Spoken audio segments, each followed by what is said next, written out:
Hello दोस्तों, स्वागत है आप लोग का हमारे चैनल एसएससी ड्रीम स्टडी पे। दोस्तों आज आपके आरआरबी टेक्नीशियन ग्रेड 3 एग्जाम 2024 के 24 दिसंबर के फर्स्ट शिफ्ट का एग्जाम खत्म हो चुका है, जिसमें जीके, साइंस, रीजनिंग और मैथ के जितने क्वेश्चन हमें मिले हैं उनका रिव्यू हम आपके लिए लाए। लगभग 25 से 30 क्वेश्चन है। बाकी उससे पहले अगर आप लोग चैनल पर नए हैं तो चैनल को सब्सक्राइब कर लीजिए, वीडियो को लाइक करिए और वीडियो को अपने दोस्तों के साथ ज़्यादा से ज़्यादा शेयर करिए। अब आइए देखते हैं कि आज आप फर्स्ट शिफ्ट में कैसे क्वेश्चन पूछे गए थे। पहला क्वेश्चन पूछा था, मुख्यमंत्री महिला सम्मान योजना किस राज्य ने शुरू की? यानी जो आपका मुख्यमंत्री महिला सम्मान योजना है उसको किस राज्य ने शुरू की थी? तो जो आपका सही उत्तर होगा मध्य प्रदेश होगा। यानी आपके जिस भी ऑप्शन में मध्य प्रदेश दिया रहा होगा वही आपका सही उत्तर होगा।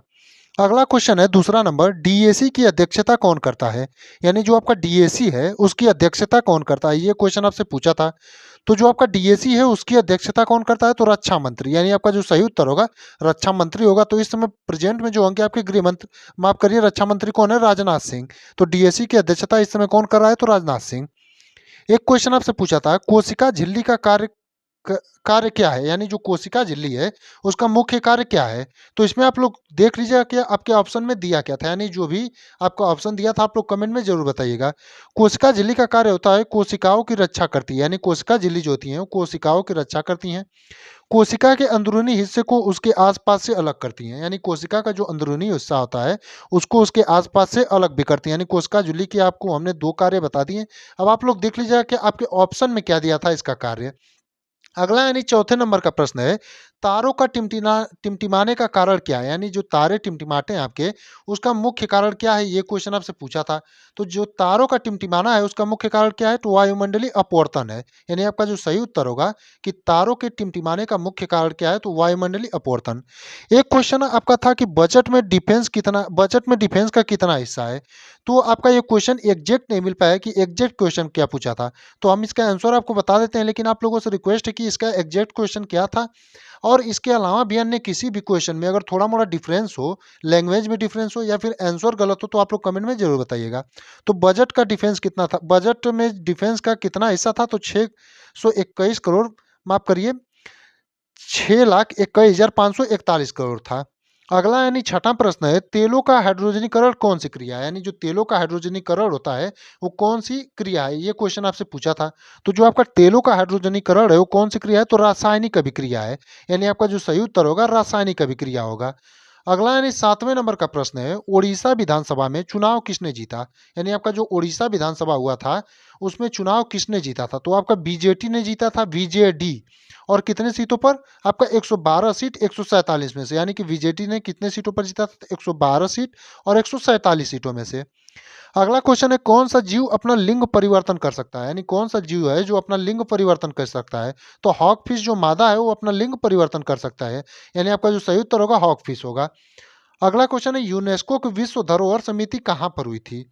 तो आपका यूनेस्को की जो विश्व धरोहर समिति वो कहाँ पर हुई थी? तो नई दिल्ली में हुई थी। यानी आपका जो सही उत्तर होगा कि यूनेस्को की विश्व धरोहर समिति कहाँ पर हुई थी?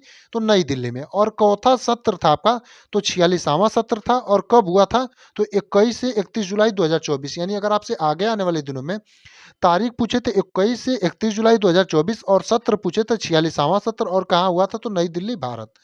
एक क्वेश्चन आपका पूछा था, दाब की इकाई क्या है? यानी दाब की इकाई पूछा था। तो दाब की इकाई जो आपका होता है पास्कल होता है। यानी आपका जो सही उत्तर होगा कि दाब की इकाई क्या है, तो आपका क्या होता है? पास्कल होता है। अगला क्वेश्चन है, पादप में कोशिका भित्ति क्यों होती है? यानी जो पादप में कोशिका भित्ति है वो क्यों होती है, ये क्वेश्चन आपसे पूछा था। तो वो जो पादप में आप कोशिका भित्ति होती है पौधों को कठोरता और मजबूती प्रदान करती है। यानी आपका जो सही उत्तर होगा पौधों को कठोरता और मजबूती प्रदान के लिए जो है पादप में कोशिका भित्ति होती है। एक क्वेश्चन पूछा था, एलो चेस रैंकिंग में सेकेंड इंडियन कौन है? यानी कि एलो चेस रैंकिंग जो है उसमें सेकेंड इंडियन कौन है, ये क्वेश्चन आपसे पूछा था। तो इसमें जो सेकेंड इंडियन है आपके अर्जुन एरिगैसी है। यानी आपका जो सही उत्तर होगा अर्जुन एरिगैसी होगा। यानी आपके जिस भी ऑप्शन में अर्जुन एरिगैसी दिया रहा होगा वही आपका सही उत्तर होगा। अगला क्वेश्चन पूछा था, निम्न में से कौन सी क्रिया प्रिज्म में होती है? यानी कि आपको चार ऑप्शन दिए थे और चारों में से पूछा था निम्न में से कौन सी क्रिया प्रिज्म में होती है। तो आपका वर्ण विक्षेपण जो होता है वो प्रिज्म में होता है। तो यानी आपके ऑप्शन में अगर वर्ण विक्षेपण दिया रहा होगा तो वही आपका सही उत्तर है। एक क्वेश्चन पूछा था, ऐच्छिका पेशियां कौन सी होती है? यानी ऐच्छिक पेशियां कौन सी होती हैं? तो ऐच्छिक पेशियां आपकी कौन सी होती हैं? मांसपेशियां जिन्हें बुद्धि द्वारा नियंत्रित किया जाता है उसे ऐच्छिक पेशियां कहते हैं। यानी कि वे मांसपेशियां जिन्हें बुद्धियों द्वारा आपका बुद्धि द्वारा जो है नियंत्रित किया जाता है उसे क्या कहते हैं? ऐच्छिक पेशियां कहते हैं।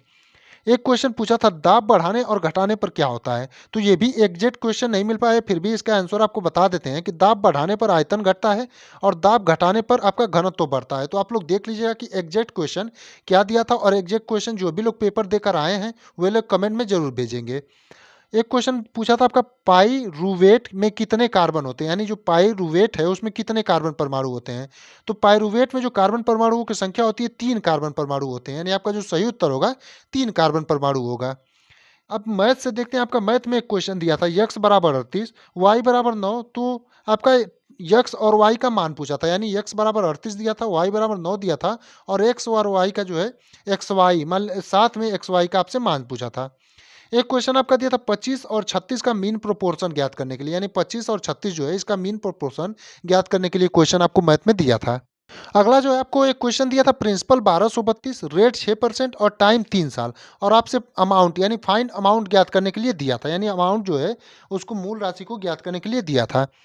एक क्वेश्चन था average of first 10 natural number, यानी 10 प्रथम 10 प्राकृतिक संख्याओं का आपसे औसत पूछा था, यानी ये भी आपका क्वेश्चन जो है पूछा था। एक क्वेश्चन आपका था सम ऑफ फर्स्ट 5 प्राइम नंबर, यानी कि प्रथम 5 अभाज्य संख्याओं का आपको सम निकालना था, ये भी क्वेश्चन आपसे पूछा था। आपका square number, odd number, even number से आपका रीजनिंग से क्वेश्चन थे। बाकी जितने क्वेश्चन हमें मिले थे उनका रिव्यू हमने आपको करा दिया है। जो भी क्वेश्चन इसमें गलत होंगे उसे आप लोग सही करके कमेंट में जरूर बताइएगा, और जो भी क्वेश्चन इस शिफ्ट के बचे होंगे उसे भी आप लोग कमेंट में जरूर बताइएगा, ताकि हम तीनों शिफ्टों का एक साथ कंबाइन रिव्यू करा सकें। और आप लोगों से रिक्वेस्ट है कि आप लोग चैनल को सब्सक्राइब करिए और ज़्यादा से ज़्यादा अपने दोस्तों के साथ शेयर करिए और लाइक करिए।